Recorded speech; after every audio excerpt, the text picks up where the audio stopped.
بسم الله الرحمن الرحيم. عن حذيفة رضي الله تعالى عنه قال قال رسول الله صلى الله تعالى عليه وسلم لن تقوم الساعة حتى يكون قبلها 10 آيات. رواہ ابو داود۔ نبی کریم صلی اللہ علیہ وسلم نے ارشاد فرمایا، قیامت اس وقت تک قائم نہیں ہوگی جب تک کہ اس سے پہلے 10 نشانیاں ظاہر نہ ہو جائیں۔ پھر حضور علیہ الصلاۃ والسلام نے ان نشانیوں کا ذکر فرمایا: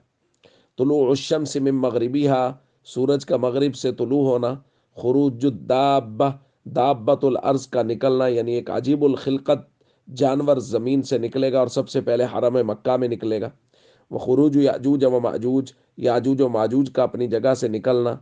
والدجال، اور دجال کا ظاہر ہونا، وعیسیٰ بن مریم، عیسیٰ بن مریم کا آسمان سے اترنا، والدخان، اور دھوئیں کا نظر آنا، وثلاثۃ خسوف، اور حضور نے فرمایا 3 قسم کے خسوف ہوں گے، یعنی 3 جگہوں پر زمین دھنسے گی۔ خسف بالمغرب، ایک مغرب میں ہوگا، وخسف بالمشرق، اور ایک زمین کا دھسنا مشرق میں ہوگا، وخسف بجزیرۃ العرب، اور ایک جزیرۃ العرب میں ہوگا، وآخر ذلك تخرج نار من الیمن، اور سب سے آخر میں جو نشانی ظاہر ہوگی وہ یہ ہے کہ ایک آگ ہوگی جو یمن سے نکلے گی، تسوق الناس الی المحشر، اور لوگوں کو محشر کی طرف ہانک کر لے جائے گی۔ دوستو، یہ قیامت کی بڑی علامات ہیں جن کو نبی کریم صلی اللہ علیہ وسلم نے ذکر فرمایا ہے، اور اس کے اندر جو خروج دجال ہے، اور مہدی کا آنا ہے، عیسیٰ بن مریم کا اترنا ہے، اسی طرح یہ جو خسوف کا ذکر کیا گیا ہے، یہ علامات پہلے ظاہر ہوں گی۔ اس کے بعد پھر سورج مغرب سے طلوع ہوگا، اور اس کے بعد توبہ کا دروازہ بند ہو جائے گا۔ پھر کسی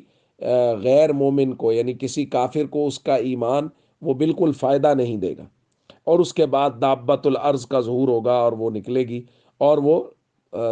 سب سے پہلے حرم مکہ میں نکلے گی، اور پھر وہ زمین کا چکر لگائے گی، اور کافروں کی پیشانیوں پر کافر لکھ دے گی اور مہر لگا دے گی۔